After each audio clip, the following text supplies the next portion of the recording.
Hey there, welcome. The year's almost over and it's time to draw some conclusions. And I thought in preparation of my Everything I Knitted in 2025 video, it would be fun to look at some statistics, some favorites, some least favorites, some key takeaways from 2025 before venturing into the new year. And I brought a lot of fun background information. 2025 was my first full year of knitting. I learned how to crochet a few years back and I was mainly doing that. And I did learn how to knit technically a while back, but I never really picked up the pace with it. I was always mainly crocheting. I was doing some swatches here and there and some tiny projects from time to time. But I think in September of 2024 is the point where I started knitting properly and like getting way too into it and always having a project on my needles and actually like learning about fibers and yarns and all of that properly. So this is quite fun to look at. I also started using Ravelry around that time, so I actually have a bit of a track record of everything that's been going on this year. In 2025, I finished a total of 24 fiber arts projects, 4 of which were crochet and 20 of which were knitting. For the crochet projects, I'm not gonna go too deep into those. 3 of them were very tiny little projects that were either to get rid of some leftover yarn from something or as a tiny little gift for somebody, and only one was like a proper real project, which was a filet crochet doily that I made. That was really fun. The other projects were all knitting, so let's look a little more closely at those. I did mainly knitwear and I knitted 11 accessories and 8 garments, which I find is quite a bit. I didn't notice in the flow of the year how much I was actually making. I have one project that I grouped into other, and you will see that grouped as other for the next few charts as well. And that is a case I made for my knitting needles, which isn't really knitwear and doesn't really fit in with anything. So that will be the other project. So let's look a little bit more closely at what I've been knitting. I made mostly scarves. I made 6 scarves, which is quite a bit, but I also did some gift knit scarves and I did unravel one of my scarves. So that is still counted here, even though it doesn't exist anymore. I did make it. I made 5 sweaters, which is also quite many. And for some reason, the next category here is socks, which is a bit surprising if you know me, because I keep saying that I'm not a sock knitter and I don't really enjoy knitting socks. I did make 3 pairs of socks this year. One I made for myself, and that was also my first pair of socks. It didn't go over too well. And then for this Christmas, I actually made 2 pairs of socks as a gift knit, which is why this is so far up here. I made 2 summer tops, which is quite a fun category because that's not usually where your mind goes when you think of knitwear, but I think it's really practical, especially because I struggle buying summer items in stores quite a bit, so it's kind of fun to be able to make my own. And then I did a vest, which was a test knit and more like a little bit of an experience to see if I would use an item like that even. And I did some hats and gloves and then my needle case. And out of these 20 items that I knitted 17 different ones. So I did 3 repeats. The first one was the Sophie scarf, which I did 2 of and unraveled 1. The second one was my 𝗙𝗎𝗡𝗏 scarf design, which I did 1 for myself and 1 as a gift knit, and then I did 2 Sunday socks, which I'm both gifting away for Christmas, so that is all of my duplicates. This year I knitted from 9 pre-existing patterns, and the other 8 items I knitted I came up with myself, and out of those 8 items, 3 then went on to become a pattern that is available in my Ravelry store. So I published 1 pattern in the summer for my lobster topster, which is a little summer top that features a big lobster design on it, and I think it's very cute and it's very summer appropriate too. It has slits on the sides to let some air blow through, and it's giving beach. I really enjoy this design a lot. And then in November I published my 𝗙𝗎𝗡𝗏 blouse pattern, which is also a colorwork garment. The 𝗙𝗎𝗡𝗏 is a circular yoke blouse that has a floral design around the neckline and around the sleeves, so it looks like your head is the center of the flower. This was a really fun designing experience. It was quite challenging to figure out the shaping and the colorwork and how everything will look together in the different sizes. So I sat on that for quite a few months, but I really enjoy the outcome. I think it's very cute, and it is also available on Ravelry. And then lastly, a few weeks ago in December, I have a little scarf pattern out. It is called the 𝗙𝗎𝗡𝗏𝗏 scarf because it reminds me of falling snowflakes, and it is a pretty quick little lace knit that is very engaging, very fun to do, and incredibly usable. I've been wearing it even around the house just all the time. And obviously you can wear it outside too. I especially have some winter jackets that go pretty high up here to also keep your neck protected, so I can't really wear a big scarf with them, so I really enjoy having like my white little scarf that I can put on with those. And if we go back to the previous chart, we can kind of see where I did most of my self-drafting, which is mostly smaller items, which makes sense because my process when I'm knitting is mostly that I pick the project first and then I buy yarn for it, and then I use the yarn for that specific project. So I will like design garments as well, but that is a very conscious decision I then make and go out and buy yarn for. Whereas all of these smaller accessories like a scarf here and there or a hat, these are items that I find leftovers for, you know, like I make a big garment and then I will have a skein or two or maybe even less left over and I would want to use that up, so I come up with some sort of little design to do for it. So mostly that would be odd yarn amounts or colors or whatever, and therefore it just becomes kind of difficult to find a pattern that matches specifically that, so it's just easier for me to come up with something myself. And since it is the holiday season and I did quite a bit of gift knitting over the last few weeks, I wanted to see how much I actually made for myself, and I was quite surprised that a quarter of everything I made I gifted away, which I didn't quite realize, but that's still a bunch of items. So I kind of understand why I don't feel like I knitted as much as the numbers say, because I just don't have all of these things anymore. So that was all of the cold hard facts, and we can now look at some of my favorite projects, some of my least favorite projects. And I've kind of tried to separate it a bit by process, outcome, and usability in the end. Just because I have different favorites and least favorites for each of those categories. I decided to start with my least favorites, or the negative ones, so I can have the good one for the end.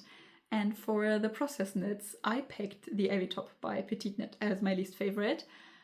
It was quite the journey to make that one. I have a whole video about me losing my mind over it because, well, it was kind of the end of summer already. I had designed my lobster topster and I was just craving a quick stockinette project, something easy, something that I can knit down from pattern, something reliable. So I got the 𝗙𝗛𝗡𝗥𝗏 pattern and I got the recommended yarn for it too.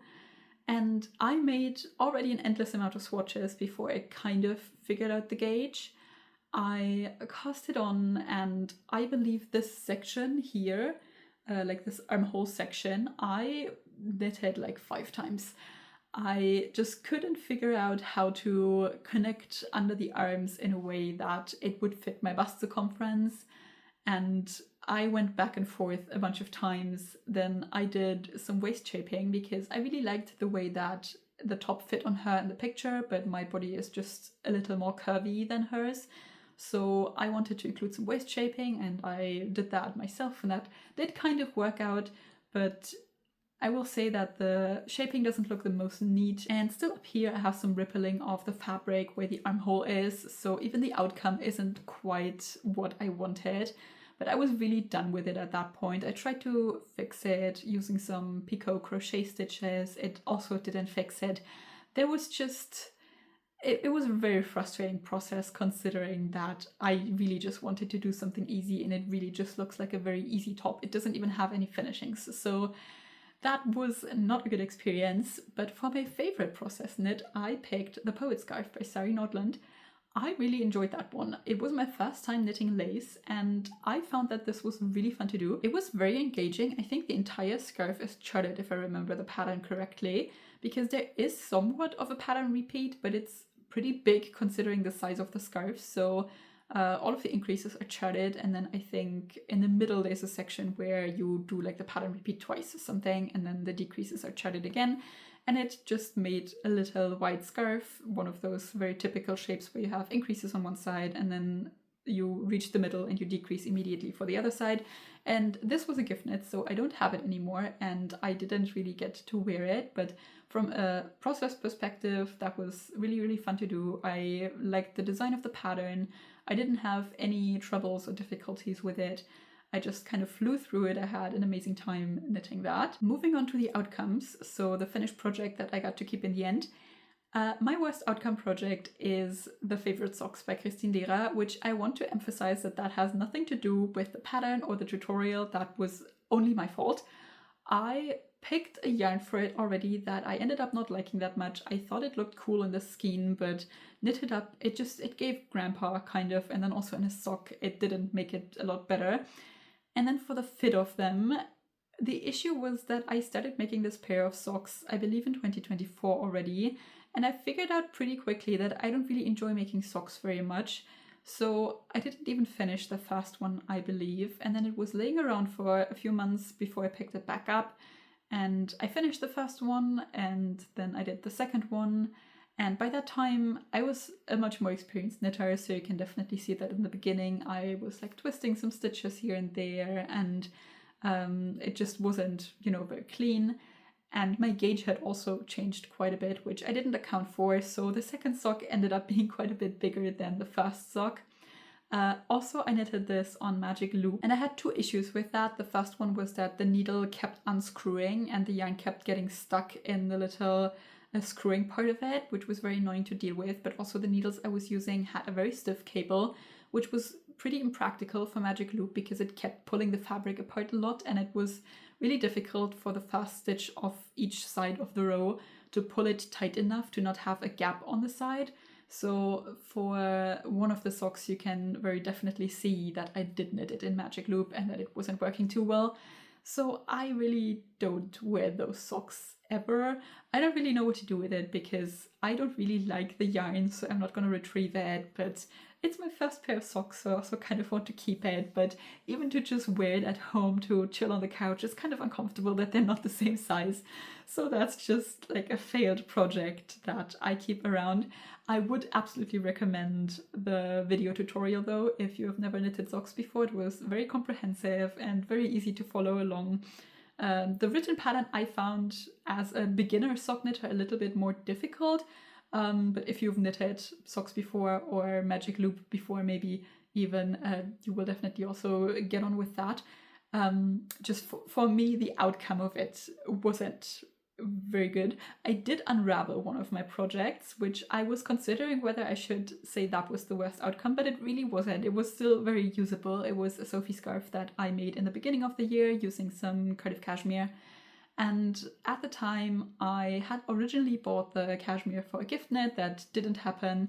And then I decided to just make the Sophie scarf with it to have like a small staple scarf for myself. And I have another Sophie scarf that I wore a lot more, and I didn't really like the way the fabric ended up looking. I should have really gone down a needle size for it, so I just didn't gravitate towards that scarf a lot. But it was usable, and I did generally like the idea of having a small white scarf, so I did retrieve that yarn and made my Lumi scarf with it. So it wasn't a great project, but you know, it was still usable. The socks are very much not. For the best outcome, that's the sweater I'm wearing actually. This is my Madeline sweater by Pernille Larsen, and I knitted on this for quite a long time, which isn't my favorite thing to do, but I had this on my needles for quite a few months, and it wasn't the most fun process, I will say. It is lace, and I do generally like knitting lace, but it is just this one pattern repeat that is worked in the round like a billion times in this sweater, and I was getting kind of bored of it. So the process of it wasn't incredibly fun, but I would say it was absolutely worth it for the outcome. I have been wearing this quite a lot in the summer. I did try to style it today with like a thermo shirt underneath, which also works really well, except that the sleeves of my shirt underneath are quite a bit longer. So I will need to maybe fix that somehow, but I can also put it on in the winter. I did use Drop Spell for this, which is not the most obvious yarn choice, I would say. I think in the original this is made from wool, which I didn't want to do because I knew that if I have a sweater that is made out of a warm fiber but has this many holes in it, I will not put it on ever, because when would I wear something like that? So I decided to make it out of a summery fiber, so it can kind of be like a late summer going into autumn type of garment, or sit at the beach and there's a slight breeze and you just need something to throw on type of garment. So I did it in Drop Spell, and I am slightly worried about the longevity of this because it is quite heavy, and obviously this yarn is, I think, cotton, viscose and linen, so it doesn't necessarily spring back into shape like wool would. But so far it's been going strong. I really enjoy the color, I enjoy the fit of this a lot. I think it's just the right amount of oversized, which mine ended up a little bit bigger than what was suggested in the pattern for Positive Ease, I think. And I'm just really proud of this. I'm really happy. It's easy to style, it's still a statement piece, and this is one of my most worn knits this year as well. I do, however, have a few items that I reach for more often, and for the accessories, that is my 𝗙𝗎𝗓 scarf somehow, even though that is a fairly new knit. It's only like a good month old, I would say, at this point, but I've been wearing that so much. It's just really practical, you know, it's a neutral color, you can put it on with everything, it looks cute, it doesn't distract from your outfit. It's just that you can never really go wrong with it as long as it is somewhat cold enough to put on a small scarf. And for the garments, my most reached for garment this year was the Maybe Forever sweater by Veronica Lindberg, which is an all-over brioche sweater that I made, I believe, like late winter, early spring last year. And it's funny that that is my most worn garment knit, because in the beginning I didn't really like it that much. First of all, for the process, it was a little bit complicated with the sizing. I didn't really like the way the sizing worked in the patterns, so I did end up making the bust circumference quite a bit smaller to still end up with the same amount of positive ease I was supposed to have. So I made some changes to that, and then when it was finished, I kind of felt like maybe the color didn't look that good on me.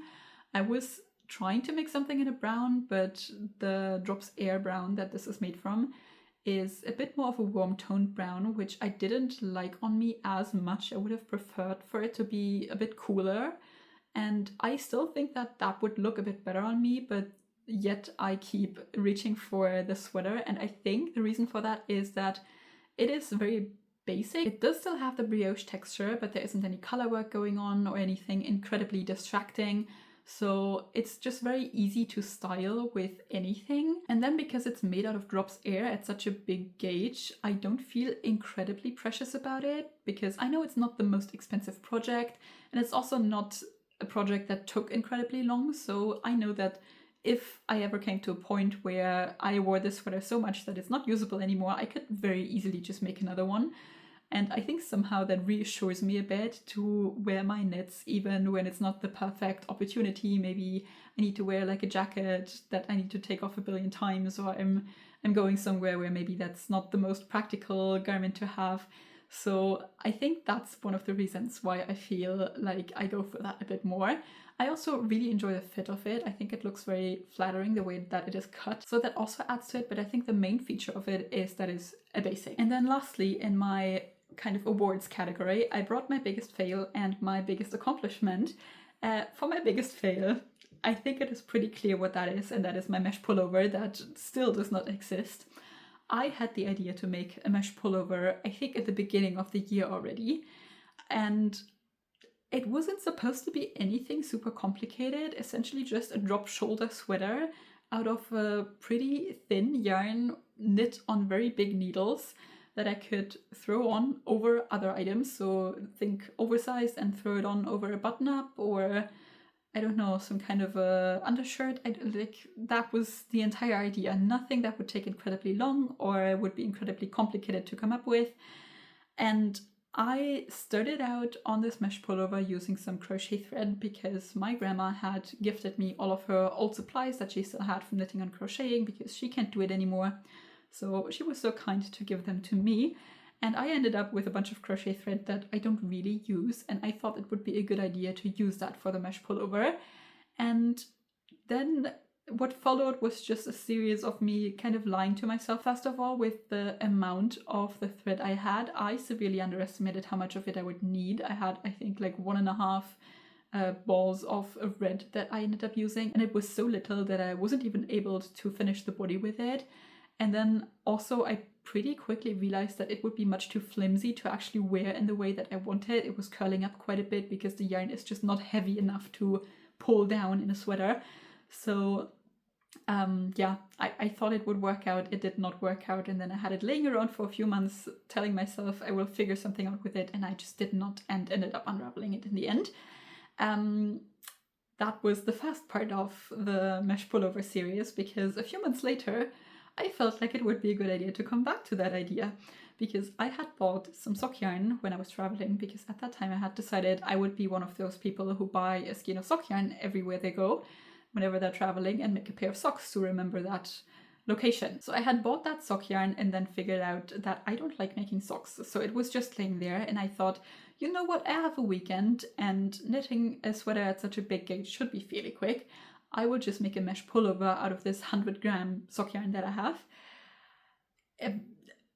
I knitted on it for the weekend, and again, I think I wasn't able to finish the body with the amounts that I had, and I also already realized, like, basically right away that my needles weren't big enough. I think the biggest needle that I own is an 8mm needle, and I would have had to go up like a bunch more, maybe like 12, 15 millimeters, something like that, to get the look that I wanted, that actually see-through mesh look. So it just ended up looking like I knitted a sweater with the wrong needles, because it was like half see-through and half not. It was also curling up a bunch, and it was just not working out really. But I decided, oh well, it's not a mesh pullover, but it's some kind of a pullover and it looks kind of cool. So I ordered more of that sock yarn to finish the pullover, and I ended up with 200 grams of it. And let's just say I spent the last week knitting that exact sock yarn into socks for Christmas gift knits. So it did not end up happening. It was quite the saga this year. Maybe next year I will make a mesh pullover finally at some point. So that was my biggest fail. My biggest accomplishment I've already touched on, and I would say that's designing my 𝗙𝗚𝗚𝗚𝗚blouse. That was quite complicated. I'm also really proud of my other designs. Especially the lobster topstar was also quite hard for me, since it was my first time like grading and writing a pattern and stuff like that. But I think because I had never done it before, I didn't really put any pressure on myself and I didn't really have any expectations for it. I just thought it would be a fun thing to try, and then I put it on the internet and a lot of people suddenly liked it. So I was very overwhelmed by the response that I got to that one. I was really surprised. I didn't think that would happen. And then when I was working on the 𝗙𝗚𝗚𝗚blouse, I feel like I put a lot more pressure on myself to make this really good, because I was kind of already expecting more people would see it. And the design of it was also quite a bit more complicated, since I wanted to knit everything seamlessly. I wanted to have the increases kind of hidden. I had a very specific idea for what I wanted the design to look like in my head. I was struggling quite a bit to figure out how to do the floats so that it would still be practical to knit. Like, I was thinking about that one much more from a perspective of, is this something that people would enjoy knitting, rather than, oh, I'm just making a top for myself and then putting the pattern online for funsies. So I was quite proud of myself for figuring that out, and a lot of you seem to enjoy it as well, so I'm quite glad about that. For this next section, I'm just gonna quickly touch on the topic of yarns. I am not the most qualified person to judge yarns, I would say. I don't keep a big stash, and there's a lot of yarns that I haven't tried yet, and I'm still always like buying a new one here and there for my next project to kind of see what I like. For me, I think of a project, I buy the yarn for it, I make the project with that yarn, and then maybe I come up with a small accessory for the leftovers, but I don't go out and buy yarn if I don't have a very specific idea of what I want that yarn to be.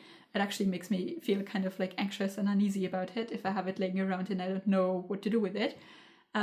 So for my stash, I think at this point I have 2 skeins of yarn that don't have a project attached to them, like full skeins, that I bought for a project that ended up not happening. And then I have a few skeins of cotton yarn and some crochet thread from my grandma that just found their way into my stash. That wasn't my fault, but now they're here. So all of my stash fits into one box that is like this big. It has 4 bags in it.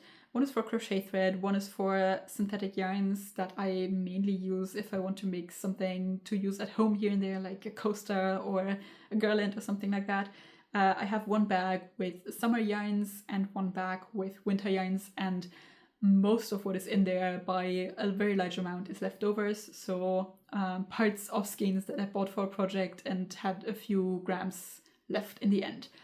So that is my stash, and I don't really keep track of what goes in and out there, because usually what goes in there goes out there. For my least favorite and favorite yarn, my least favorite yarn, I did knit a tiny bit with like leftover synthetic fibers, which is not usually something I would buy for knitwear. So I'm just gonna leave that out of there because, you know, I just picked that up because it was in my stash. But my least favorite yarn that I purchased for an actual project this year was Job's Melody, which I used to make my 𝗙𝗔𝗧𝗧𝗘𝗥 sweater, which was also my first ever proper knitted sweater, and I also self-drafted it. So I got that yarn, which is 71% alpaca, 25% wool, and 4% nylon. And I found that, first of all, it is not incredibly fun to work with because it gets quite tangled because it has so much of halo. I think it looks really cute, I will say that. I don't enjoy wearing it really because it is way too warm for me where I live and how cold it usually is here. And also I figured out that I'm a bit sensitive to alpaca, so it is a little bit itchy for me, and the sweater does come up to about here. Even on my arms, like if I'm wearing it all day, I feel a bit uncomfortable in it, so I will mostly, if I do wear it, wear like a long sleeve like this underneath, which makes it even more warm. So that is just a sweater I don't grab a lot. I do still like the design of it a lot, and I am thinking about maybe at some point making a bit of a remake of that, maybe also publish it as a pattern. As I said, I do like the way that it looks, so I could imagine buying it again for anything that is not knitwear really. I think I saw some people make scrunchies from it before, which looked really adorable, but for a sweater I wouldn't get this yarn again. And my favorite yarn, I struggled quite a bit to pick one here because I work with a lot of yarns that I enjoyed, but I did end up going with 𝗙𝗚𝗡𝗏 Host, which is 75% cotton, 16% wool, and 9% cashmere. And I used that to make my Elliot wrap. And what I enjoy so much about that yarn is that it looks like an animal fiber yarn, but it is not so warm. Because it has so much cotton, it is very wearable for me even in the spring and in the autumn when it is still quite cold but not warm enough for a t-shirt. And even in the winter it is just not that cold here, so I rarely ever need like a full wool or alpaca sweater. And I just really enjoy that I made a garment with it that I can put on all the time. And I don't really see combinations like that, like fiber combinations, that often. So I wanted to give the spot to this yarn, even though I will say it does pill quite a bit. So I've had this garment for a few months now, and I've not worn it extensively, I would say. I did wear it a bit, but not a ton. And it, from the beginning, immediately started pilling quite a lot. So if you're somebody who's bothered by that, I wouldn't go for this yarn, but me personally, it doesn't really bother me that much. I think the only real downside I find to this yarn is the color selection. I do like all of the colors that they have available, but they're all speckled colors, I guess. So I would really like a yarn with this fiber combination that is just a bunch of different solid colors. That would be my dream yarn, I think. I do have 4 key takeaways from this year of knitting, kind of about the way that I knit and what works for me. The first one is that I do like to have a balance between a big and complicated whip and a small and easy whip. And I specifically say a big and complicated and a small and easy whip. I just find that I work best when I have 2 whips. One bigger project that is a bit harder to do, like a sweater, for example, something like what I'm wearing right now. And then one smaller, easier project, maybe a scarf, like some accessory, that I can always grab, throw in my bag, take on the train, take to go have a coffee, just knit on the side. And that works really well for me. And also I like knitting that way when it comes to how I'm picking my next project. So when I've just done something that's complicated and that needed a bunch of brain power on my part, for example, designing, I then want to go for something like knitting from a pattern that is just easier for me, where I don't need to think about it so much, maybe a project that goes over quicker, where I have the reward more quickly. So that is something that I found I just do naturally, and that works really well for me. It isn't always the best for doing the knitting podcasts because I usually don't have that many whips to show. I really like watching podcasts where people have like, I don't know, 6 sweaters and they're always doing a tiny bit on each one, but that's just not how I work. I feel like I lose motivation for a project quite quickly if I have 7 other ones going. And I feel just a little bit overwhelmed. I forgot where I'm at with each one. So I think for me, it's better to keep the whip amount smaller. And another thing that I feel like I've been doing pretty well, and is just what I naturally gravitate towards doing, is picking the project first and then the yarn. Because I have here and there picked up a skein of yarn that I didn't have a specific project for. And I always feel like it keeps a tab open in the back of my mind where I'm like, oh, I still have this yarn at home and I should do something with it before I have all of these new ideas of what I could do. And I don't really want to go out and buy a bunch more yarn if I know I have yarn at home that I could be using up. So it just makes me feel a bit uneasy to have it laying around. I'm also someone who likes to move around quite a bit, so I will be living in different places and I will be traveling quite a bit and going here and there. And for me, it's just easier for all of my items in life, but also for my yarn to have an amount of it that I can pick up and go and not have to do any extensive sorting and getting rid of it and keeping it somewhere. So for me, that just works the best. Thirdly, and this is something I want to improve on for next year, I've realized that I enjoy knitting an item more when there is something going on, like lace or color work or texture, but I enjoy wearing my items more when they're more basic, because I like thinking about different outfits and how to style this and that and how to combine items, but I like doing that at home in front of the mirror, and then when it is time to actually put on clothes and leave the house, most of the time I will be like any other person and just grab the most comfortable and easy thing that is in the front of my closet. So I find that the more an item has going on, the less I will be wearing it. For example, this, it has the little holes, so I always have to think about what I want to wear underneath. Or even my Elliot wrap that I made. I really enjoy it. I like it a lot. It's very comfortable, but it goes quite deep here with the V. And I also always have to think about what I put underneath it. Or the one vest that I made, I was already kind of thinking I probably won't wear it as much because I have owned vests in the past and it never goes well for me because of the same issue. If I have to find like 7 other items to wear with it, it's just gonna annoy me and I'm not gonna do it. I just want to grab a sweater and a pair of pants and then go. So that will be something I'm carrying into 2026. And then lastly, something else I should think about more in 2026 is alpaca. I really like the way it looks. I really like the halo it gives. I think it's very cute. I don't like the way it feels. It is way too warm for me. I find that, at least in the yarns that I've used, the alpaca is even warmer than the wool most of the time. And it's a bit scratchy to me. I don't know why. I feel like most people, if anything, they are more sensitive to wool, but I have been fine with all of the wools that I used. But alpaca just feels a little bit, it's fine, it doesn't bother me a ton, but if I'm wearing an alpaca sweater the entire day, I will be feeling it by the end of the day, and it just doesn't make me feel my best, and I won't want to grab that sweater and put it on, mostly. So I think I'll try to fade that out. I did knit quite a bunch of projects that did contain alpaca this year, and some of them are fine. I feel like for accessories, if they're not scarves at least, it does work for me, but I don't think I will be making more alpaca sweaters. So for 2026, I don't know if I will make a proper planning video because I kind of like planning as I go, but we'll see. Maybe I have some extensive ideas. For now, I just have some loose concepts of what I want to do. For items that I want to knit, as I said, more basics. I should really do more knitwear that I'm actually putting on all the time. I will try to still make the process enjoyable, so maybe I will use more brioche because I found that I wear that quite a bit and I do like knitting it a lot.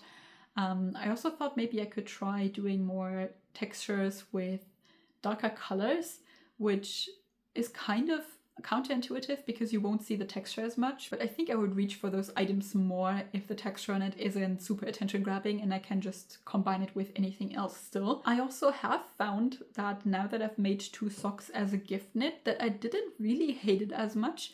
The first one was still kind of not fun, but now by the end of it I think I've come to a point where I enjoyed knitting socks. And I think the driving factor of that was the yarn weight, because I did hold like a pretty normal fingering weight sock yarn double for it. So I think I will be looking into some like DK or up weight socks. That would be kind of fun to do maybe. And I would like to knit a skirt. I don't know why, but I've had this image of a knitted skirt in my mind for a while now, and I would like to make it come to life. For techniques I want to try, I would really like to try a saddle shoulder sweater because that's a construction I haven't done yet. And I would really like to try more cables or a cable garment because I have not really knitted cables somehow. I've done a bunch of swatches with cables because I was always about to design something using cables. So I know how to knit cables, but I don't know. I've never gotten to the point where I knitted cable something. And I think I already said in the fall that I want to make a cable sweater, and it never happened. So I would like to knit a proper cable sweater, just like a very classic knitted sweater. For tools, I'm quite happy with what I have right now. I would, however, like to get some double pointed needles because I don't really own any. And I've been knitting small circumferences either on Magic Loop, which I really don't enjoy doing. I don't like having to turn things around a lot. I don't like knitting small things flat, so you know, like knitting across a row, then turning, and then knitting back or purling back. It just annoys me if the turning is longer than the actual knitting time, and I feel like for Magic Loop that also happens quite quickly, where I'll be knitting one side and then pulling the cable through and readjusting. It'll take so long that I'm just annoyed by it. So I got a bunch of these small circular needles, which are more fun to knit with, but they do hurt my hands quite a bit, so I can't keep going for as long, and I think that double pointed needles might be a good compromise here. So I think I'm gonna, at some point in the year, get a few of those and try that, see how I like that, because maybe then I will enjoy socks more too, even at smaller gauges, but let's not get ahead of ourselves. And then lastly, for things I want to design in 2026, I do have some ideas already. I would maybe like to make a graphic t-shirt in the summer, just like very bold color work, lots of colors, lots of things going on, almost looking like a print on a t-shirt from far away. I think that would be a cool idea. And I don't have that many t-shirts that I like the fit of. So that would be something fun to look into, which I should probably already kind of start thinking about if I want to have it out and designed and as a pattern by the summer, but we will see. And the second thing I wanted to make is a hiking shirt. I'm not the most professional hiker, I just like doing it occasionally to get out of the house. And I would like a merino shirt to wear for that. And I've been looking into many options for what to buy, and I can never find one I like. They're relatively expensive to buy, not incredibly so. I think you can get one for like 40 euros, maybe 50 to 60, depending on what exactly you want. But that's still like quite a bit of money for a bought shirt, even though I get that it's expensive because of the fiber. But I just never really like the cut of them. I think they're kind of ugly.